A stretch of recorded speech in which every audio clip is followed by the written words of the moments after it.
Ahead and start recording, and we're a go. So hi everyone, my name is Lee Harrington, and I am a sexuality and spirituality educator based in Austin, Texas. This class today, this discussion, this amorphous thing we're going to have Ooh, yeah, is what happening what is that? because a couple of weeks ago, I attended the uh, loveabilities.org conference, the loveabilities.org event, and it was about the intersections of disability experience and sexuality. One of the things was a panel that happened that was specifically on BDSM and disability. And those of us who were on the panel, it was Mistress Ava Zhang moderated it, and it was a really fantastic discussion. But we only had an hour to talk about these things. I hear that video is going to be made available, and when it is, I will promote it all over the place when the video of that discussion is made available. But in the meantime, I wanted to keep the discussion going because we could have talked for hours, those of us on the panel, and that was just the four of us on the panel. But the reality is, all of us who are here and all of the people we know and our play partners and our lovers and our friends and random strangers who have told us their stories that we have the right to share, right, rather than outing somebody else's experience, that all of these things are places to pull from, that you who are here today are able to share your excellence and your experience so we can all learn from it. Now, what I am doing over here in the chat is I am dropping, because these classes are only made possible from viewer support like you, I have information going up about my PayPal, Venmo, Cash App, as well as information on joining my Patreon, where I put up weekly resources on different sexuality topics, and then also do daily divination work. And then also information on my other upcoming events and classes and signing up for my newsletter. For people who are listening only, my website is passionandsoul.com, and you can find all of my information on there as well. So that's where I'm coming from. Some of the biases I also come from. I have been in the BDSM and kink communities since '96. And so sometimes my timeline of the language I use is informed by that. I also am a white man based in the United States who's transgender, and I was assigned female at birth and lived the first 26 years of my life on this planet as a woman in society, including in the kink community. So some of the stories you might hear me tell from my own life are in alignment with what might be considered women's stories, for example, being a dominatrix, even though I myself am a man. So I want to make sure to say that out loud. I also am somebody who I acknowledge the privilege I carry as somebody, not to say I am privileged, that is different, but to acknowledge that culture favors my experience sometimes as somebody who is sighted, right? As somebody who does have access and use for walking, that I acknowledge the privilege that I carry within, even though I am a disabled person, that I do carry privilege even within that label though, because culture is set up, including our kink communities and our kink cultures. I say cultures in that case on purpose because every group's a little different.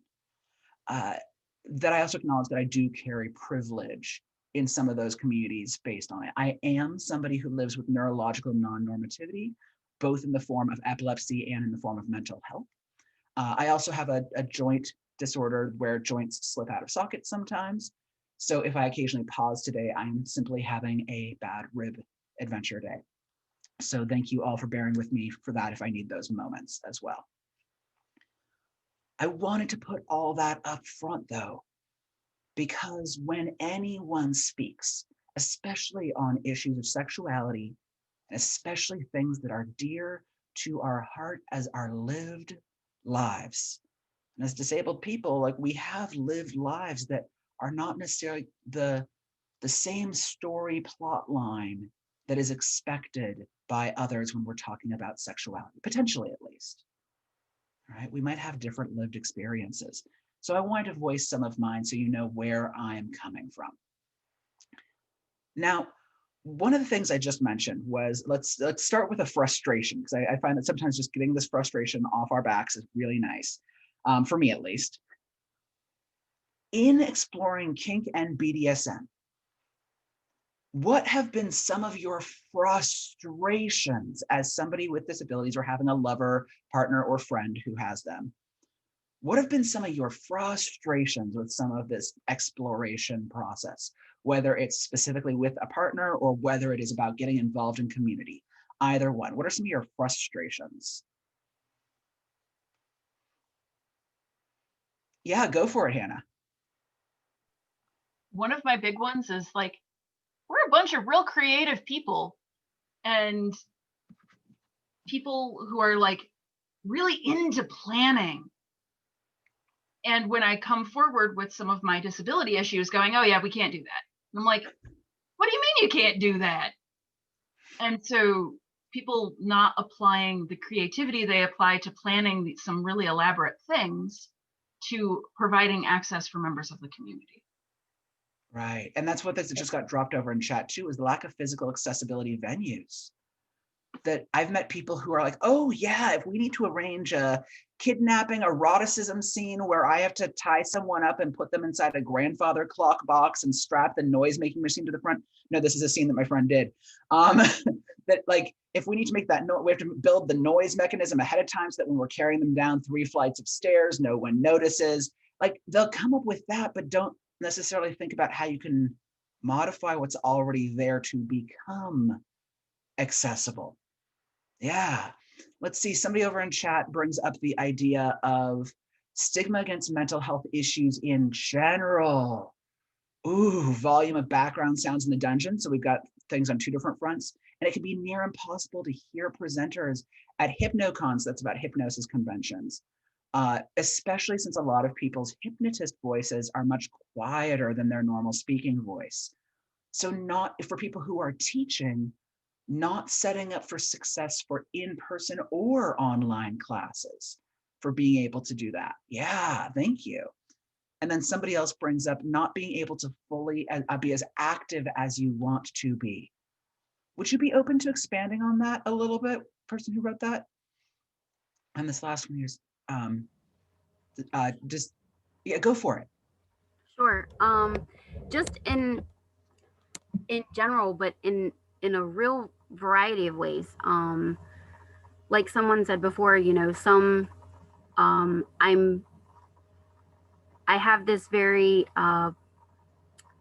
gray area of physical abilities, so I get tired extremely quickly. So, um, like if I wanted to do the women's march or something, Mm-hmm. I have to allocate the energy in the spoons to be able to do things. So when I'm planning out my day, I have to be like, okay, what errands do I have to do? What, how far do I have to walk? Do I have to walk upstairs? And it's just the energy that I have to expel. So I am able to go upstairs. I'm very blessed in that sense. And I know some people, someone expressed issues with not having accessibility to venues, but just getting really tired. So, what I used to do years ago, because this is all still new and I'm deteriorating, um, I run out of steam. And then also being a female dominant, you know, no, I can't flog you for an hour because that's just not going to happen.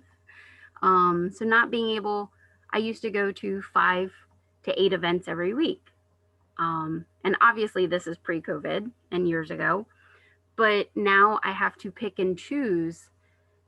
Do I go to the class? Do I go to the munch? Do I go to the happy hour? Do I go to the party? You know, can I go and have lunch with people? So it's just um, managing and allocating spoons and the energy to be able to do literally anything. Mm. Right. So in that case, it's frustration around our own capacity when there's that much stuff out in the world that's happening. Do we have access to it / has it been made available? Right. So that's within our own internal capacities, but also in some cases, when it's physical venue issues, for an example, can we access the thing that even exists? if there is something that exists for whatever our experience is. I do also want to note that somebody brings up the idea in chat of being able to defend or justify your body's experience during negotiation. So we've got a whole lot of ideas, and I'm going to use some of these as tangents to break out into conversation with, and then come back for others as we go. But I think negotiation is a great place to start as we move forward. So for people who are new to kink, in the kink communities, there's a couple of different constructs that are considered social norms. One of them is the idea of looking at how we negotiate our desires. And negotiation is not necessarily a business negotiation per se. It's not everybody signing a giant contract and this is exactly what we'll do. It's the notion of developing information and awareness about each other's desires, interests, limits, capacities, to be able to interact with each other with success for our desires.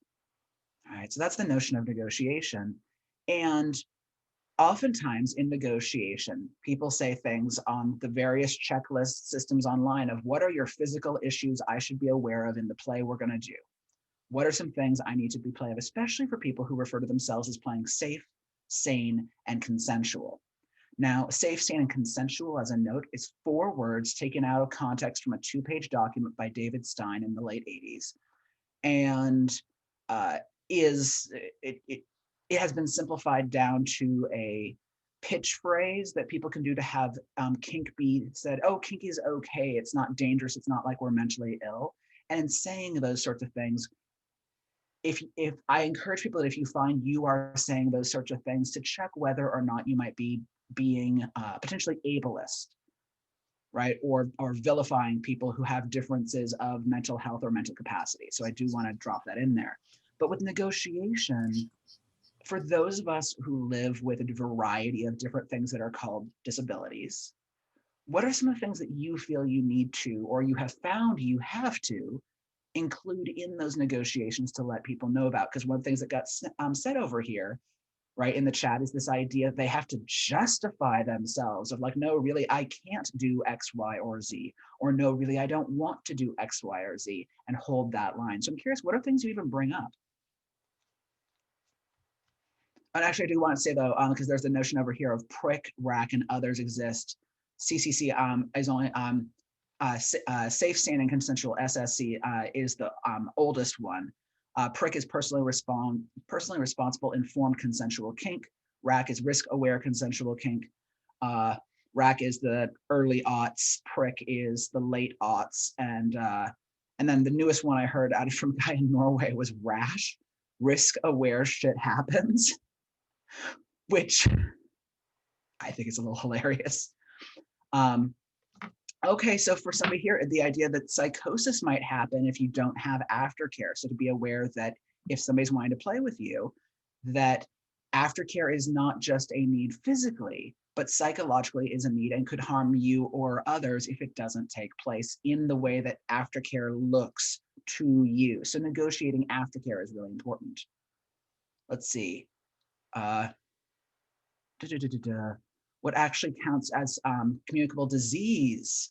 Ooh, as somebody with autoimmune disorders, right? So we've got to negotiate what are our biological risk factors when it comes to autoimmune realities. In the time of COVID, people have started to be more aware of these issues, but a lot of people will say things like, well, but do you have any STDs? And they're thinking of syphilis and gonorrhea or hepatitis or whatever it might be. They're not always thinking about the flu. But the most common sexually transmitted illness is the flu. People just don't like to call it that necessarily. Let's see. Right, to not even understand what autoimmune issues are, and to have that discussion, because people might think, oh, I'm happy to work with whatever your realities are, but if they don't understand it, right, or don't get it. I'm not sure if I'm phrasing that quite right. Let's see. Didn't you mention something about spiritual and non-physical diseases in your book? And for someone who questions reality and the need for reality checks, for somebody who's schizoaffective and schizophrenic, it holds more weight. So for folks who don't know what they're referring to, I wrote a book called Sacred Kink, The Eightfold Paths of BDSM and Beyond. And one of my sections in it is that, like, I bring up this notion of emotionally transmitted illnesses. And the idea, the easiest example is if you ever meet people who've been together for a really long period of time and they dress like each other and start talking like each other. It's like, oh, there's something going on here. And so folks who are interested in that topic, that's over there. And for folks who, the audiobook will hopefully go up once Audible approves it. But the first 3 chapters of the audiobook are available on my Patreon. Let's see. Oh, and for you when you're negotiating because you're autistic, sensations can vary. Just because it was okay last time doesn't mean it's okay now. Oh, right?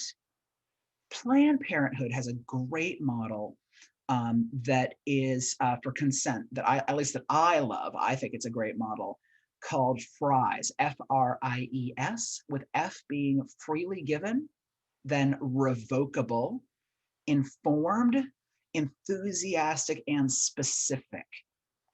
And specific is that not this time agreement, right? I agreed to have sex with you last night does not mean I automatically agree to have sex with you tonight. That it was a specific yes. And so with the notion for folks who have sound sensitivity or sensation sensitivities of different sort, or not necessarily sensitivities, but differences of their scale compared to their partner.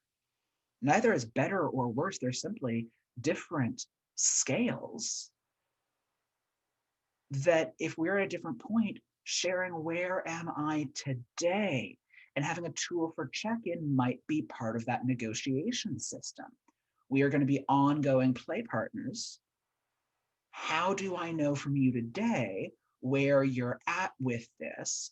Because some people talk about safe words as a red means stop, yellow means pause, green means go kind of thing. But there's also clear use of a shared language, right? Whether that is through sign language, whether that is through spoken word in our shared base, say we all speak English as an example. And I say shared language because I've played with people who do not speak English, and I am a predominantly English speaker. And so there are other ways to communicate, but those communication systems are oftentimes needed to be in those negotiations, including ways to discuss in scene or before scene, where am I at with these sensations or these levels of sounds or whatever it is, it's something for you that might change day to day. Switched out during a scene that didn't hear a word, but because I didn't hear a no. Okay, so talking about people who switched out, I'm inferring from how you're writing it, you're talking about dissociative identity disorder or some sort of personality slipping or switching, that somebody who was multiple, had a multiple interior of their mind was switching mid-scene. So that's a very specific thing, but it's going to have to be, in some cases, part of how we negotiate. When I talk about shared language, but gosh, Reba, what was Reba's last name? There used to be a kink educator. I know she's still out there, but she's deaf. And one of the things that I love that she pointed out was that if someone takes away her hands in rope bondage, she's lost her ability to speak.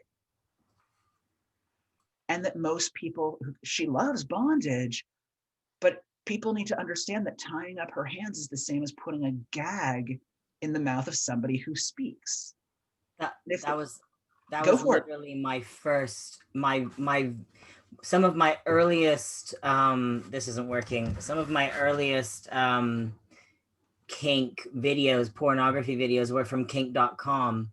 And one of my very first videos was with the actress you're talking about, to the point that I have the video saved somewhere in the depths of my archives, because it was one of the earliest porn videos I watched was a documentary style discussion of a kink BDSM actress demonstrating why it was ridiculous to put a gag in her mouth, but why handcuffs or tying her hands was much more impactful. And you know, the impact of having disability access embedded in my earliest, you know, we're talking 13, 14 years old, kink consciousness cannot be understated. And it when I'm talking to when I'm doing BDSM workshops, talking especially 101s for people who are just starting out, you know, it's a real privilege to bring those things to the forefront, and to also talk about race and how you know, impact play affects different melanistic skin tones differently, and to bring that up in a person's first conversation about kink means they'll never forget it. And if it's a person who has a disability or an accessibility issue, and that's their first kink conversation, they know they're welcome. They know somebody out there is thinking about it, and is creating a space, not creating a special room for them or a special event just for them, but embedding people, all of us. I think it was you who said to me recently, Lee, we're all aging and on the brink of being disabled in one way or another at any moment. And so knowing that your community has your interests in mind, that video, that educational video, I can share it with anybody who wants it, because it was so, it's short. It's only about 10 minutes long. It's succinct. It's informative, and it's really to the point, and gives some great information in such an accessible and friendly way. Thank you so much, Quill. And actually, if you're game to upload it somewhere online and share a link with us, that would be amazing, instead of people all trying to trace you down individually. I appreciate that. Thank you. And those ideas of normalizing these conversations, that some, I know some people for whom being the outlier requires the energy to have to, I mean, somebody brought up earlier in the chat, like that notion of having to fight for yourself to be heard because you are different, rather than acknowledging that every single one of us is different. Your needs, wants, and desires are not, it's not the same for every single human. And so that mythology being part of any sort of kink or sexual exploration, I think, has folly. Yeah, and this notion over here, disability never discriminates. It's given out with equal opportunity. Anybody without disabilities is temporarily abled. Yes. Yes, Rita Seagrave, thank you. Oh my God, Rita is so funny and kind and beautiful. I actually got to be at an event where somebody was saying, I'm so hardcore, I can make my submissive scream from across the room. And people were like, wow. And they sent Rita across the room and then did, you know, sign language, and Rita went, ah, right? Because sometimes these things are fun too. But yes, thank you. So Hannah also brings up the notion of, posts a link of access intimacy, the missing link. Thank you for posting that. It's a really interesting discussion about how not having to explain or being welcomed in your explanation of what your bodily needs are, or your reality needs are, is one of those things that can be startlingly intimate. Mm. And what do you mean? And I'm sorry, I guess I'm a little confused, sorry. So as someone who has a connective tissue disorder, when I approach someone to play and I go, hey, I've got this particular issue, it makes my body do this, and they look at me and go, oh yeah, I totally know someone who does that, and I have some great ideas on how to modify the bondage scene we're going to do to accommodate that. And it's not even a non-issue. It's just a totally, I'm right there with you, and I don't have to like go into okay, and this is how you take care of me, and this is how you do this, and this is how you do this. Mm-hmm. So it's the level of acceptance and intimacy on that.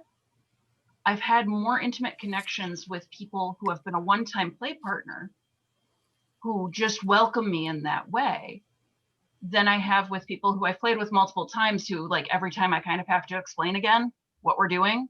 Mm. And the emotional intimacy that creates is something that I didn't even think was a need for a very long time. And then once I had it, I went, yes, more of that, more of those types of connections.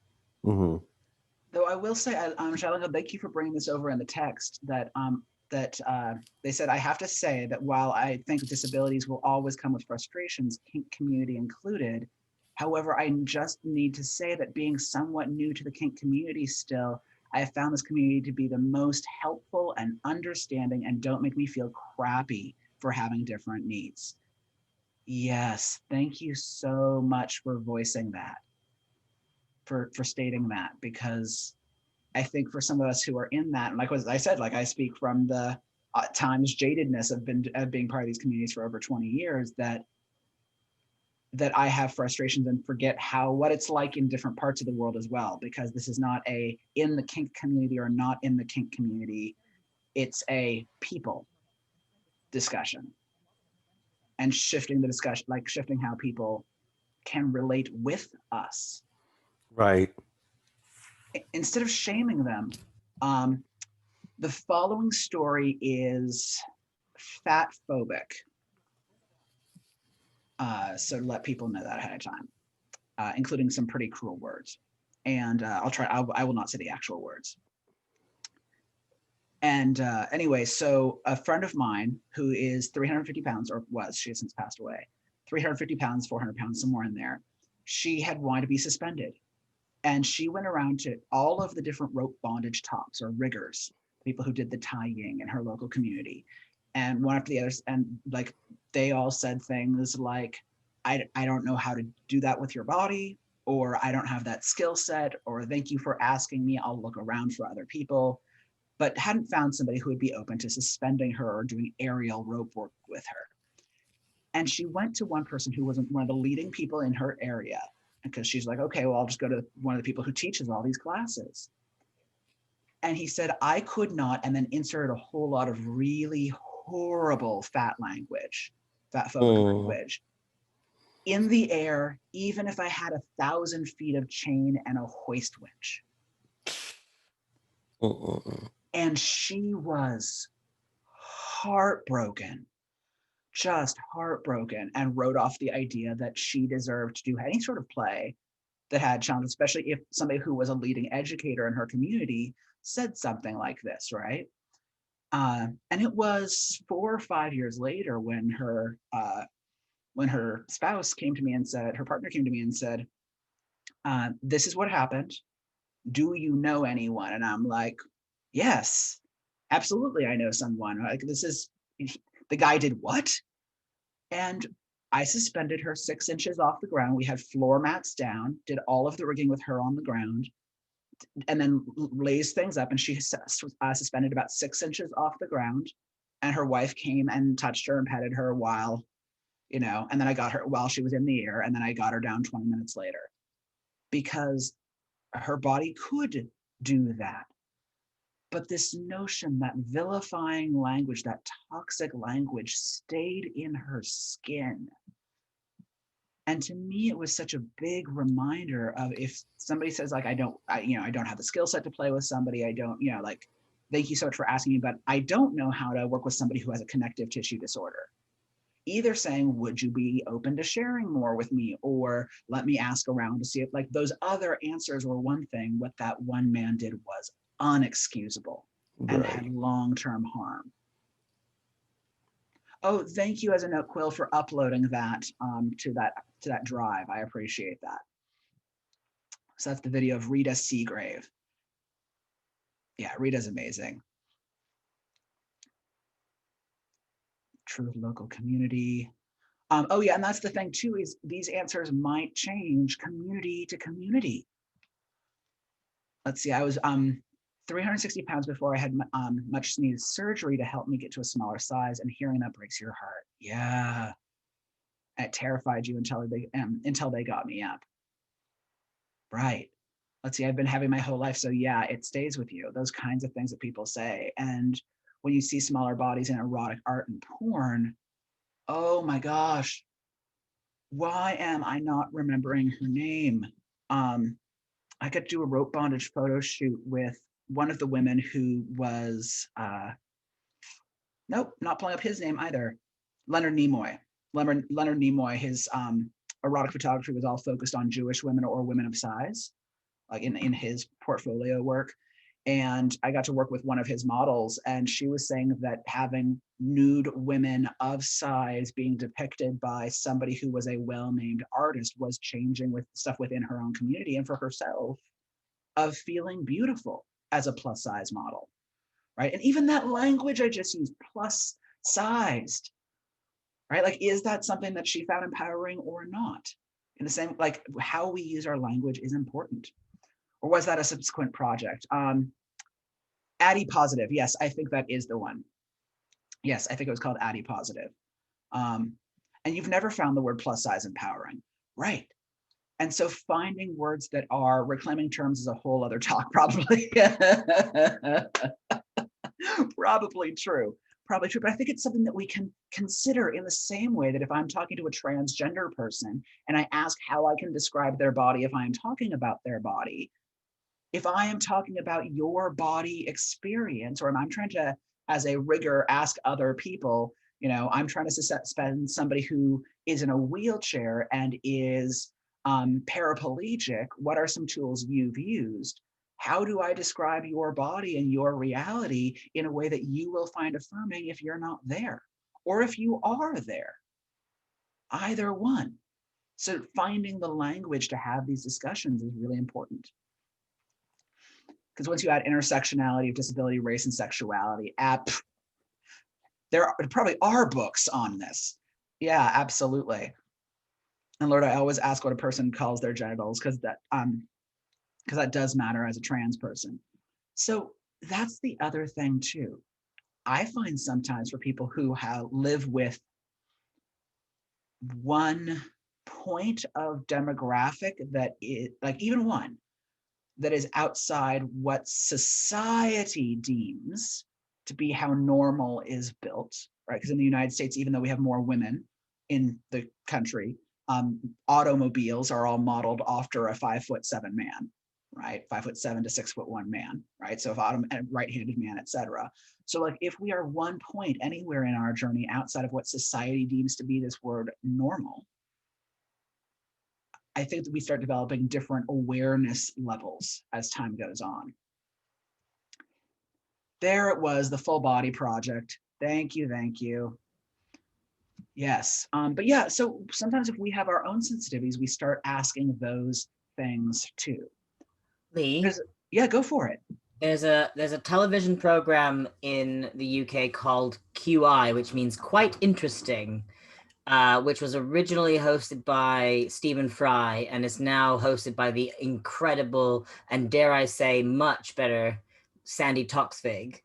And there was an episode in which they talked about how they, whoever they are, the scientists, tried to find the average body size. I think it was for pilots, for like fighter pilots in World War II or something like that. And they tried to design the perfect cockpit that would fit the average pilot. And so they took measurements of all these men mostly and created the average cockpit size, and it didn't fit anyone.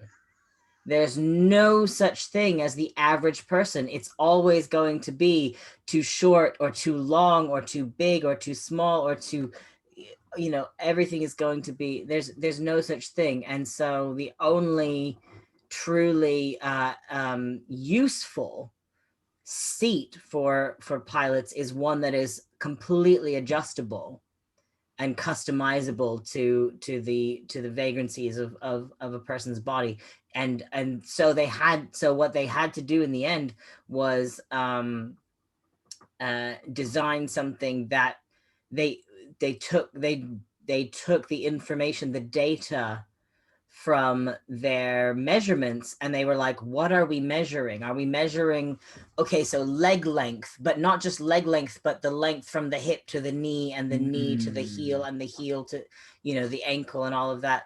and how many different variations of length and size are there in the human body to adapt to the modern soldier in the mobile weapon.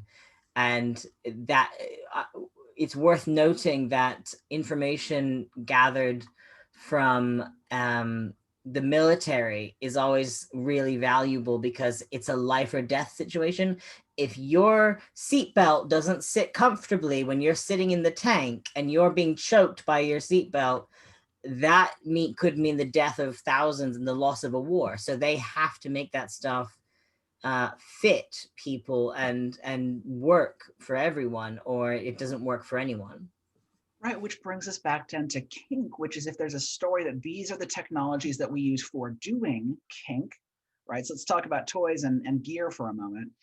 That if people are like, there's the expectation of using leather wrist cuffs with buckles or using rope for bondage. Those two things have different levels of accessibility to them. I had a lover of mine who's since passed, who I adore, and he had elephantism, and his condition had progressed to such a point that he was now wheelchair bound, was paraplegic at this point when I first met him, and from about nipples down. And and for him, his hands had also grown to be about 1.5 size my hand size, right? His fingers had elongated and everything had gotten wider. So he couldn't hold a flogger anymore. And what he had made for him were a pair of workout gloves, like the types that are fingerless that have the Velcro strap on the back. And he was able to, with his teeth, hold onto the gloves and slide his hand in and then close it with the Velcro on the back. And on each of the workout gloves, one was soft elk falls, right? Soft, thin lines of what, and the other one was a heavier one. And so he was able to move his arms about, even though he didn't have the same degree of muscle control for aiming.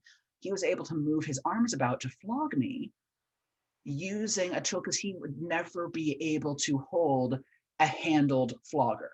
Like, that just wasn't a reality for him. Because cerebral sexuality, because someone is paralyzed below the waist, right, and not able to feel a vibrator down there, they just not allowed anything sexual. And for him, he loved me doing CBT on him, even though he physically couldn't feel it, because he enjoyed the aesthetic of that suffering while I talked dirty to him about what I was doing to him. And that combination served really well for him to get that erotic thrill out of CBT, right? Cock and ball torment.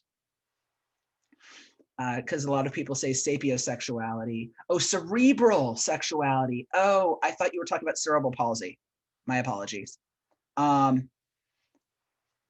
misread that. So, because I'm sure with CP, you've got those issues too. Thank you. I do appreciate that, because I had never heard it called cerebral sexuality before. Because yeah, sapiosexuality has a lot of stuff built into it. Yeah, doctors blame everything on weight. It's annoying. Yeah, so to look at what are our toys we use and are they accessible to what we do? There was this woman I know in the Northwest who was blind, and she was a single tail top.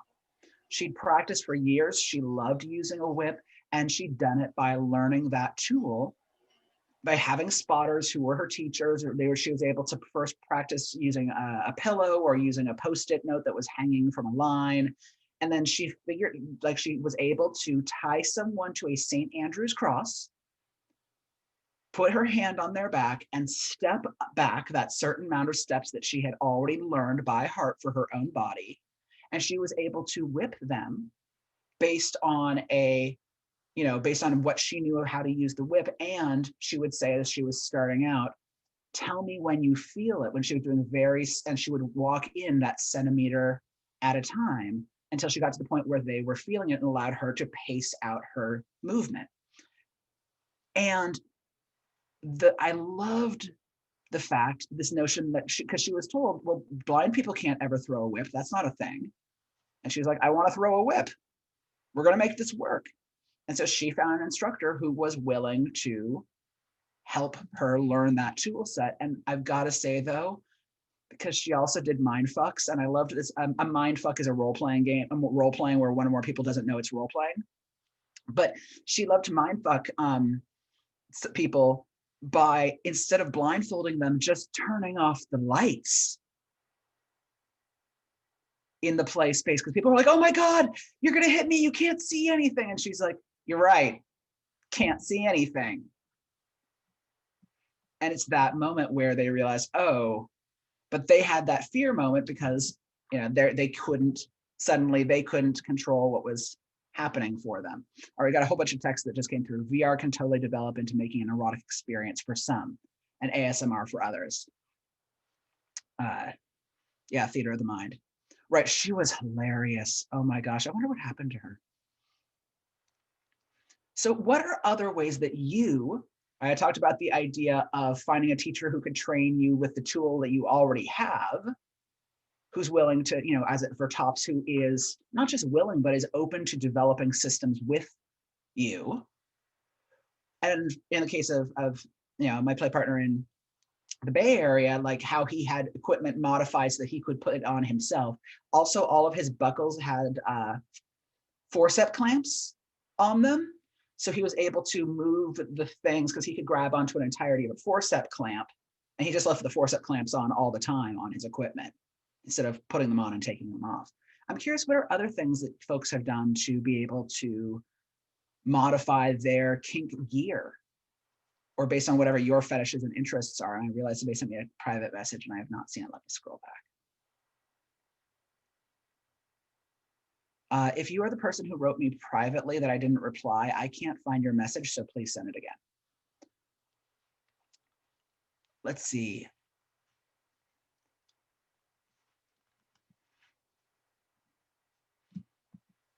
Another example with bondage real quick is I know people who love saran wrap because they can control an entire roll of saran wrap without having to have fine motor functions for folks who have various forms of arthritis or dexterity differences.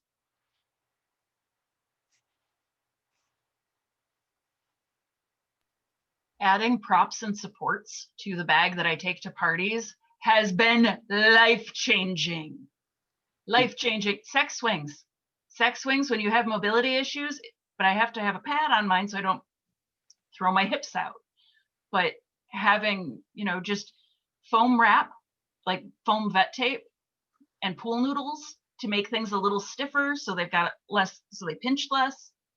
Like there's a whole bunch of things with just small modifications and pads that make a huge difference. But putting supports that can go with me places has been like, no, I can't kneel on that, but if I have my cushion, I can totally get in a position that's close, and then I'm comfortable and we can actually do the thing.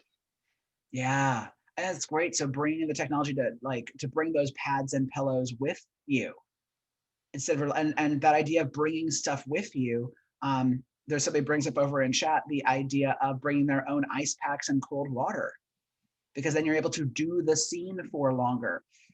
I mean, it's funny because people think, oh, bran wraps, you know, mummification kind of stuff, that's hot. And I'm like, no, it's literally hot. It's not that you get lightheaded, it's that all people get lightheaded in those. And then when we add anything involving temperature regulation, it's another step to be mindful of. Bringing snacks can allow for play. Yes, love that. Access to mirrors for those that use sign language to communicate. That's awesome. I love that so much. Yeah. I really can't underestimate the use of, I mean, this is personal bias, but I think rope people are the tops, like the best of all kinksters. That's just my bias.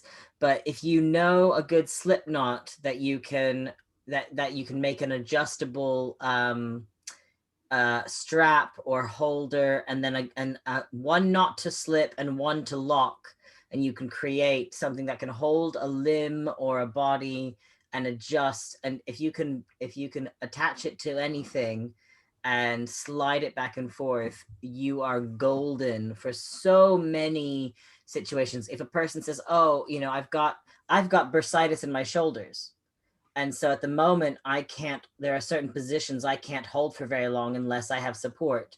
And if somebody wants to play with me, I'm like, okay, I'm just going to grab my box of rope, get something out, rig something up for me from the nearest solid point, and then you can go to town on whatever body part, because you know, you were talking, Hannah was talking about sex swings, and a sex swing is wonderful, but it tends to take a lot of time and space to set one of those up.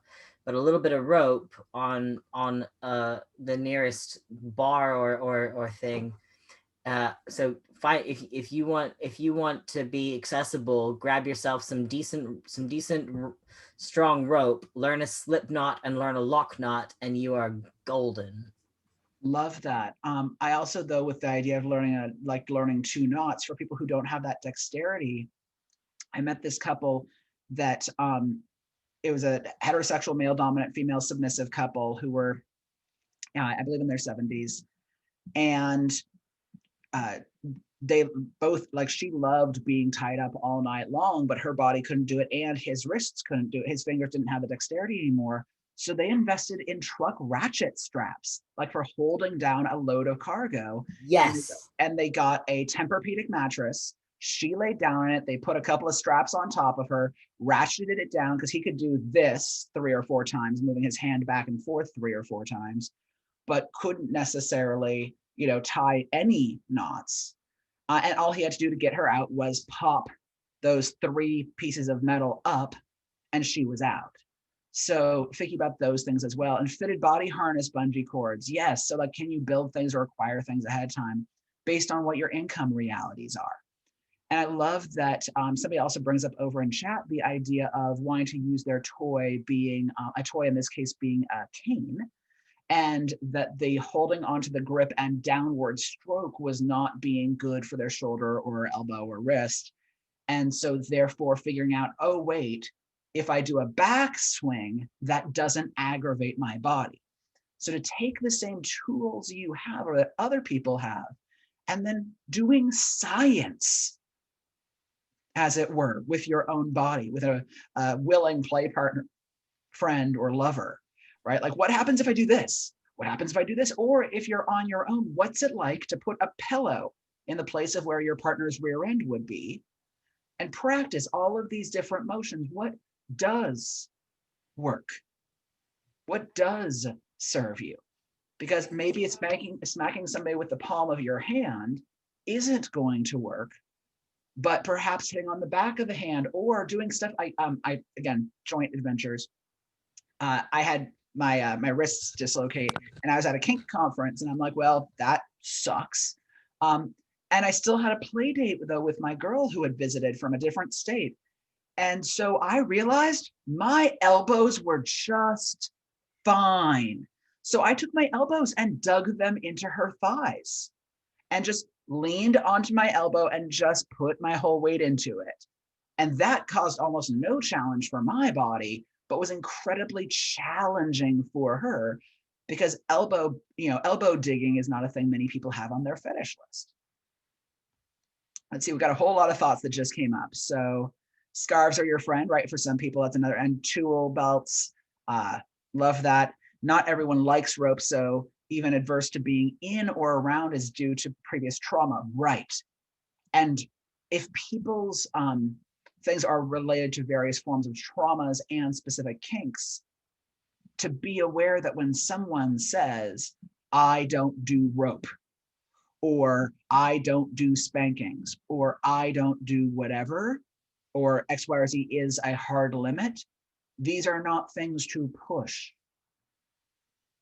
They simply are. There's a difference between that, though, and saying, would you be open to telling me why? And that person having the right to say no freely without there being any sort of repercussion from saying no. But yeah, I love that. Thank you so much for bringing that up, that for some people, it's being around a specific tool can be traumatizing or has been traumatizing. Yeah, so Okay, so there's certain technologies there as well. They're absolutely right. Thanks for acknowledging it. And thinking outside the box, what can be used as tools either for medical use or kink. I will say though, for folks who are physically disabled, especially folks who are say in chairs or in medical beds, those things can be fetishized for some folks or used as part of the SM for some folks, and is not okay for others. Like I've had friends of mine who are like, yeah, tie me to my chair. That's totally cool. My chair is there, might as well use it. And I've had other people that I've played with who are like, I don't want to involve my chair at all. I would like to play on the bed, and you know, I don't want to involve that technology at all in my sex life. So to know if there are people that you're playing with, or you yourself have that, to ask the question ahead of time, is that okay? Yeah, coercion isn't sexy. Let's see. I honestly feel it's one of the biggest tools we have. Nothing's more touching to me than knowing what my partner has already accounted for on your behalf. That's beautiful. All right, so questions just come up. Any tips on not feeling icky not having any icky feels, I see, when you're running through your accommodation requirement? I know it's like if who you're negotiating with is being shit, you don't play with them anyway, but sometimes it's just awkward. Ooh, I hear you there, and uncomfortable. Just to keep pushing through it, or it gets better over time. I have some of my own thoughts, but what are some other people's tips and tricks and tools? Yeah, go for it, Quill. I am always a person of a sense of humor. I find my own body hilarious. I find my own weaknesses and strengths and the contrasts between them, and the in the lack of continuity hilarious. And so making a joke of it, and making it finding it, not making a joke of it in the moment with someone new, but taking that time, we have so much time to ourselves at the moment to sit and consider, and just kind of finding myself funny and having conversations with myself about what it is that I need and what it is that I want, and why those things are hilarious, and finding ways of describing them that are amusing but also serious. I'm so many of my friends are so much older than me and use language that is so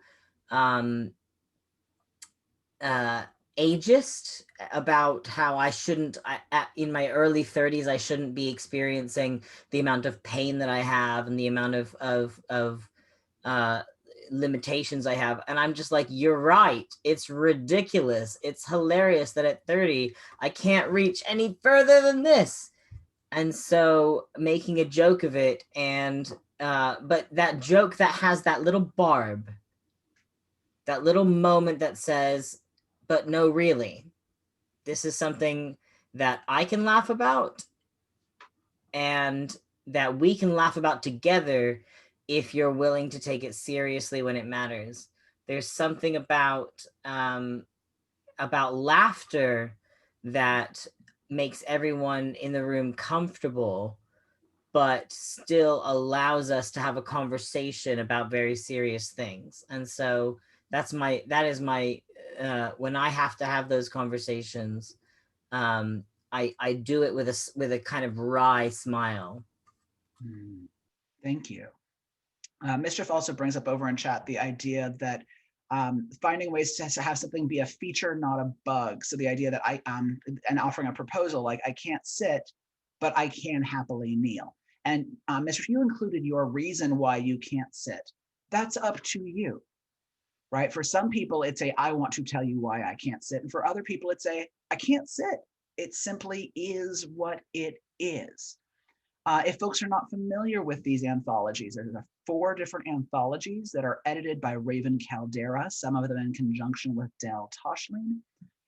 And there's one is for physically disabled, dominants, one for physically disabled submissives, one for mental health affected or neurologically non-normative dominants, and one the same for submissives. And with tops and dominants being put together in one bucket in the case of this anthology. And the books are called Hell on Wheels, Kneeling in Spirit, Mastering Mind, and Broken Toys. I personally have issues with that last title, but it was a title that is very empowering for the editor, Del Toshlin, who lives with very complex mental health adventures. But those 4 books are fantastic also as ideas. Now, for wherever you're at, all of those are also available at Alfred Press, ALFRED Press, PRESS.com, alfredpress.com. That's who published all 4 of them. So, there we go. Technology, there we go. But that notion of how do you bring it up? I love the idea of doing counter offers that got brought up there of other ideas, and humor can be a way to survive. I'll also throw in there the ideas of things I delight in as well, right? So if somebody's like, well, I really like to tie people up, and so elbows behind the back is great. And I'm like, wow, I love that notion of being pushed that far. If you push me this far, that's how that feels for other people. You are pushing me as far as you thought you were if you were tying my elbows together behind my back. If your fetish is pushing people, that's my push, and you get to enjoy it right here where it is. So I think letting people know where my line is, a lot, like externalizing it. Actually, I've had this happen for me I'll just speak from personal top experience. When I have people say like, oh my God, even this level sucks, and it sucks. I'm like, can we play with where the suck is? Well, sure. And I'm like, I have no interest in pushing you further and breaking you, because like reuse, reduce, recycle, right? Like I want to reuse you.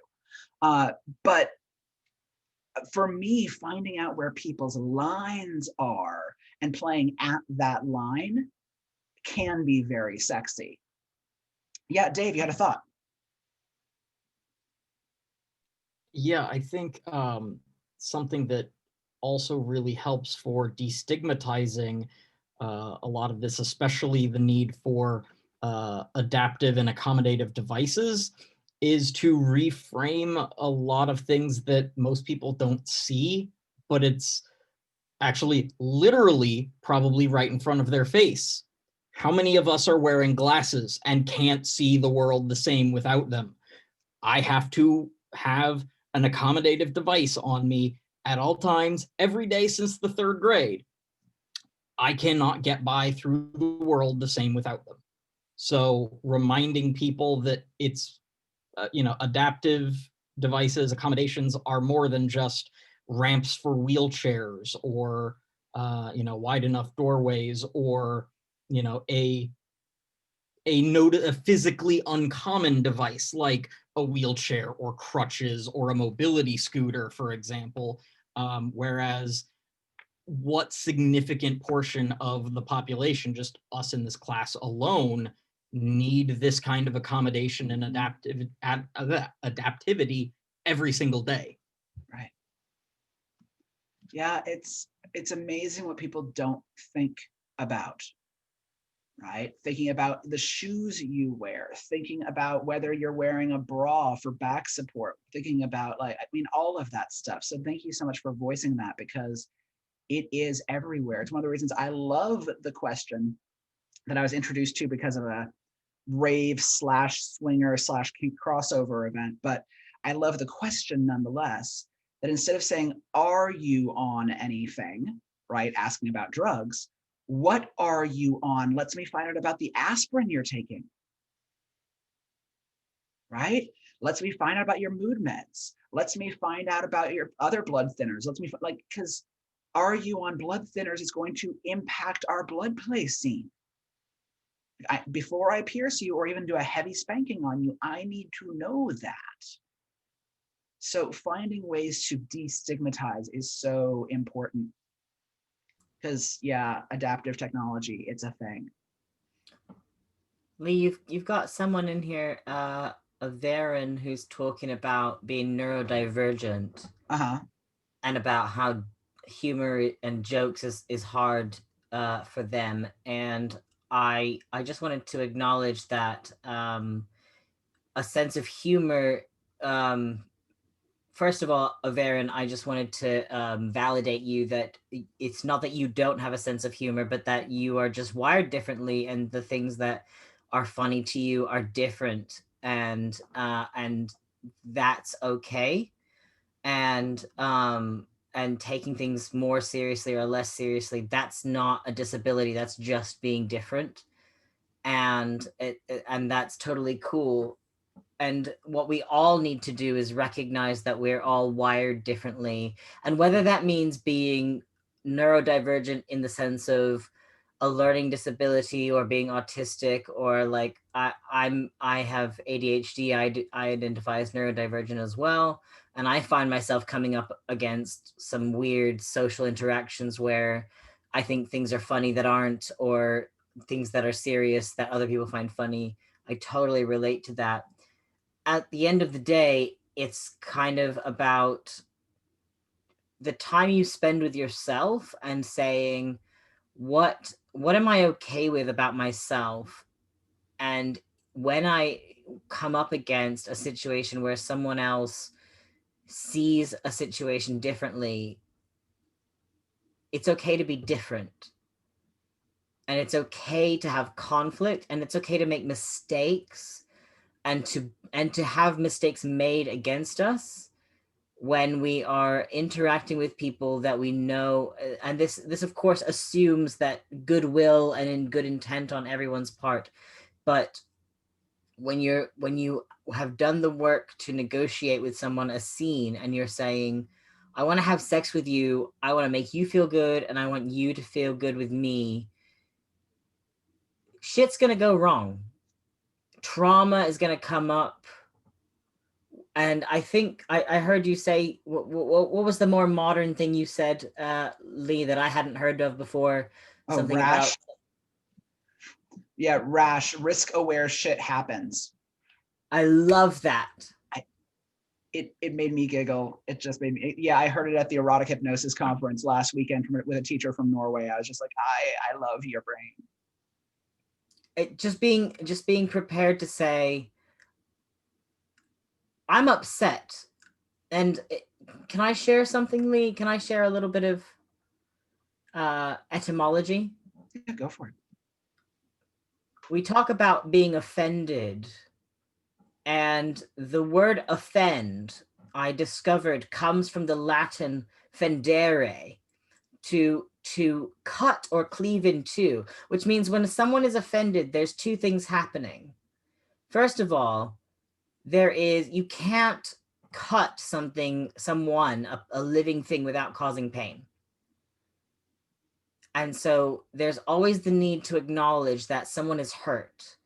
And it doesn't in that moment matter intent, whether I intended to hurt or not. We need to acknowledge that something you did, something you said, something in the room has caused me pain.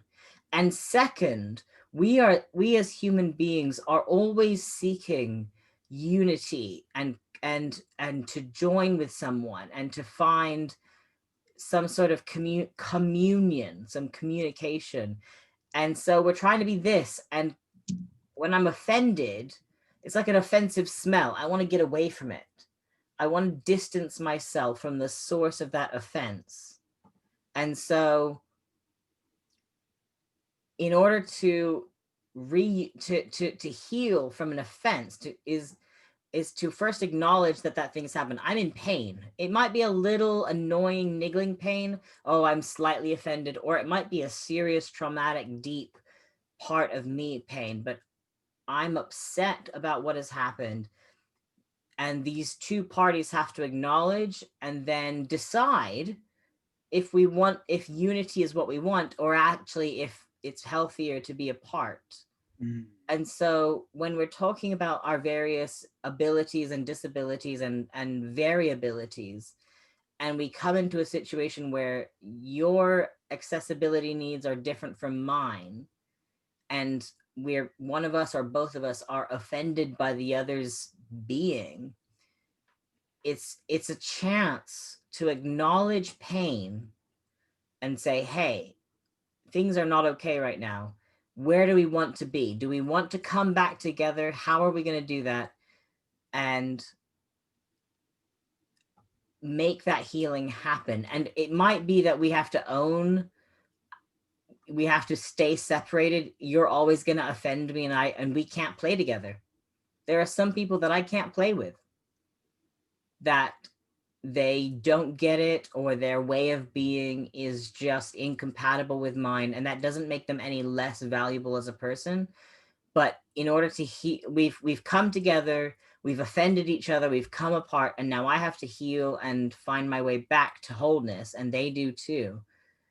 And maybe that comes with a reunite, and maybe it doesn't. But doing that work in the background of who am I at the end of the day, and what do I need, and how am I going to react when a person fucks up and shit happens. It's so powerful. It's empowering. It's agency. It's not, oh, it's a burden. Oh, it's something. This is my disability that I have to live with. And oh my God, it's a chance. Those of us who have distinct nameable disabilities, such as being paraplegic or being autistic or whatever, we have that power to name the thing that is going on and say, this is what I can do about it. And this is how I can be with other people. And that's just what I wanted to say. Thank you. Thank you. I appreciate that. So So I have a question. Yeah, go for it, Will. Cool. It's been my experience, which is quite interesting, where certain parts of a disability, you disclose to someone, oh, I need help finding my way in a new place, or you need help, knowing where things are, where's the bathrooms in a public place, or where something is. It's interesting how sometimes that's turned into finding out or having someone divulge that they actually have, a kink with it, or they want you to do something else instead as an accommodation, not only for you, but then you find out it's because it's their kink. Does that make sense? That in divulging your body realities or personal needs, you find out that it's what they want to. Right. Or they want you to do something else. Or there's something else they want you to do, and then you figure it, like, it takes a while, but you're able to put together, like, they have a kink about it, Oh, the idea of being fetishized because of your disability? I don't know, I wouldn't say fetishized, but their creative idea is spawned by their kink, if that makes any sense. They try to come up with a creative solution, and then you find out it's a double-edged thing. It's a creative solution, but then it's also a kink of theirs. Yeah, it was an opportunity to explore their kink because you provided an opportunity for it. I guess. I'm trying to, I'm throwing these word statements out because I'm trying to understand what you are saying. So I'm trying to see if I'm hitting, but no, I think that's reasonable. I mean, we find out new things about people by sharing our own experiences. Oh, thank you for posting that contact information there. That's great. So what was I going to say? All right, so with our last 10 minutes or so, was there anything else that people really wanted to bring to the table today? Thoughts, ideas, things you've been considering?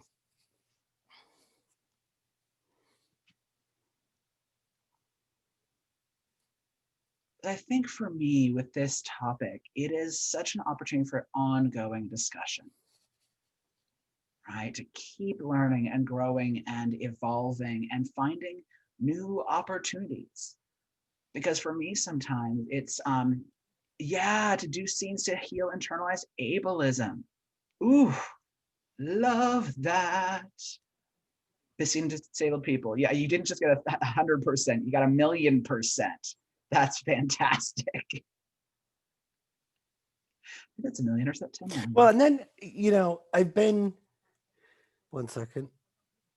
I've been in the position too where I found that, like, you know, if you have certain medical things going on and you're being transparent, you're telling someone that, it is interesting how sometimes they'll still get offended. Like, you could be in the middle of something, have to jump up, you know, to like either get water or anything, use a bathroom, and then you find out the person's still offended even though you've disclosed everything. You know what I mean? It's so weird. I find with humans, sometimes we say yes to things without truly being informed by the reality of them. Yeah, that's true. Right? That a notion of consent involving the word informed, unless you've lived a thing, the informed is just a theory, not how you will actually personally respond to it. I don't think that makes it better. But I've personally had, I will always, actually, there's the, you know, funny / sweet story / sad. I was at a kinky bed and breakfast that used to exist called Gypsy Arms in Seattle, and came downstairs for breakfast and was talking to the owners, and they had a situation happen where this couple had showed up with their toy bag and their stuff for the weekend, and they'd gone to their room, and there was a dungeon in the basement, but they'd gone up to their bedroom just to unpack. And out of nowhere, they heard this blood-curdling scream. And they're like, whatever that was, that's not normal. And they ran upstairs to the bedrooms. And this man is standing there holding a cane. It was a male dominant, female submissive couple, holding a cane, and she's curled up on the ground hiding from him. And he said, it was never like that when we were chatting with each other. They'd seen videos of caning. They talked about caning. They'd done smut together, caning, but he'd never actually caned someone and didn't understand what this technology really was. Theory as compared to applied practice. And so I think, and both of them were hurt by it, and both of them needed a lot of assistance healing from it. And I think that happens for me. I've had that happen for me as a bottom when I've told people, by the way, yes, you can absolutely put my elbows together behind my back, but you might need to help me put it all back into shoulder socket later today. Are you cool with that? And had people be like, yeah, let's push you that hard. Let's go. And then I'm like, can you help me put this back in? And people are like, what? I'm like, yeah, I need you to kind of a push. Can you push here? Because that would be, and had people freak out about the fact that they'd broken me. I'm like, we talked about this. This was on the table. But if they haven't seen it, I don't know if humans can fully consent unless they've been there. But that's my own like theory thing. I don't know how useful it is, but it's one of my standing theories with the notion of consent. Reality is a deep thing. Yeah, absolutely. And people are way different offline than online. Yeah. Let's see, having somebody see your psychosis for the first time and watching them have to face their own issues with madness, yeah, is a whole thing, right? And I've had people bleed from vigorous fisting before and freaked out a lot more with them afterwards until I started bleeding downstairs myself from the lightest friction, right? That again, if it might be thought, but thought as compared to manifested action are different. And that's not bad or good, but does that mean that it can still hurt? Absolutely. Right? Just because it happens doesn't mean it doesn't hurt. And I know people for that reason who are disabled, who play with other disabled people, that there's an entire deaf kink community because you don't have to explain it again. There's a reason there's a queer community that gets together and plays with other queer people and only with other queer people, because they don't have to explain themselves and do another 101 class in the middle of just wanting to get laid. Sometimes peers are there because it's one less thing to talk about. And or somebody who empathizes or can go, I totally don't understand what you're talking about, but I want to learn more, right? Tell me more. And I think for those of us who are either temporarily abled, as it were, or for whom have different experiences than your lover or play partner or person you met at online or at a party, that curiosity goes a long ways. Tell me more. I want to learn. I want to grow. And on top of that, being willing to do the work ourselves, to go and read 4 online articles and then come back and say, I read 4 things. Are any of these true for you? Because that also shows initiative as compared to requiring our lovers, partners, and friends to have to teach us all the time when we are trying to get laid. Because sometimes we just want to have sex. What is that like for you? Ooh, I love that, Orion. Yes, Amazon Orion, I love that. And it's hard adjusting what's tuned out to be perceived ableism. Yeah, right. Because there's just not a space for some of these conversations or for people's awareness. Yeah.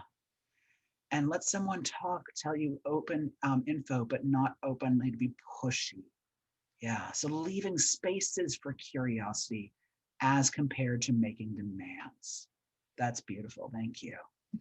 And orgasm doesn't have to be the goal if sex every time for any human, for any animal. And not everybody likes sex, and some people have sex for emotional reasons, but not for sexual reasons, and all of the things. Humans, and or however you self-identify, because y'all might be werewolves or dragons in skin suits, right? Like that stuff happens in our community too.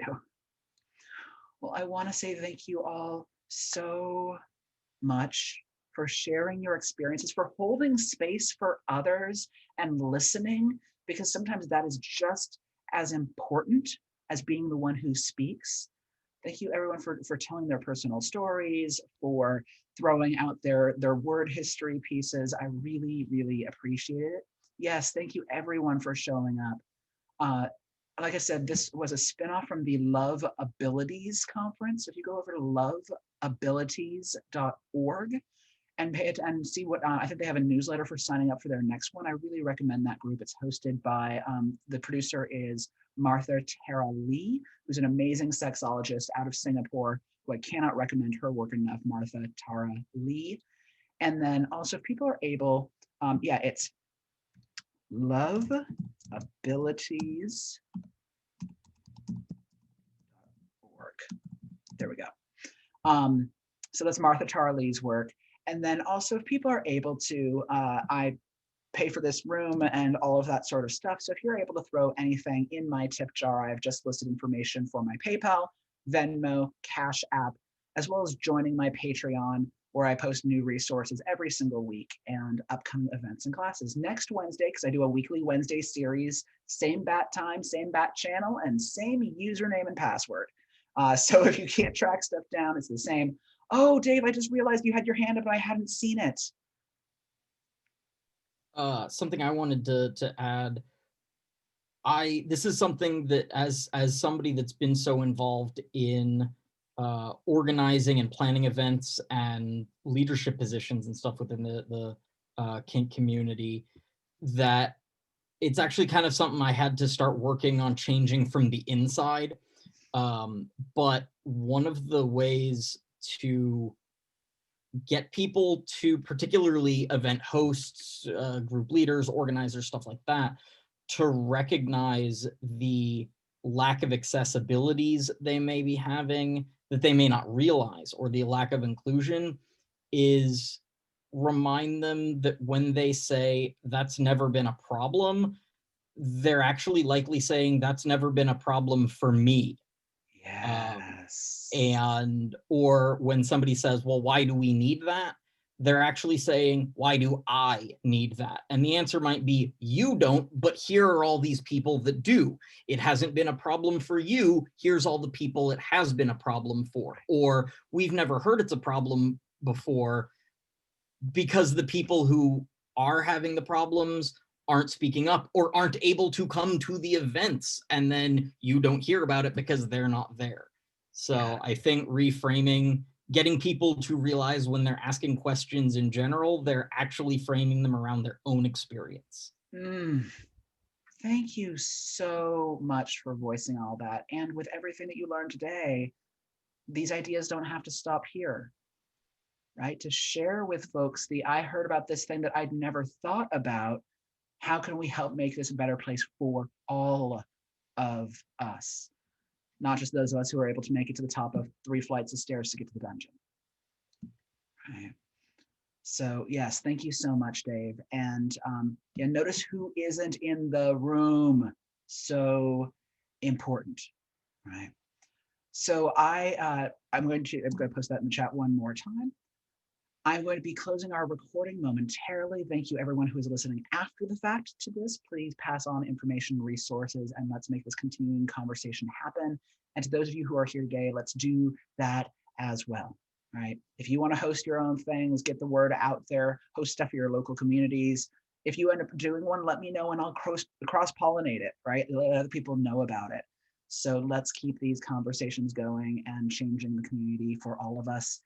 And hopefully also getting to have the hot, kinky sex relationships, fun and play that we all deserve, that we all want to have.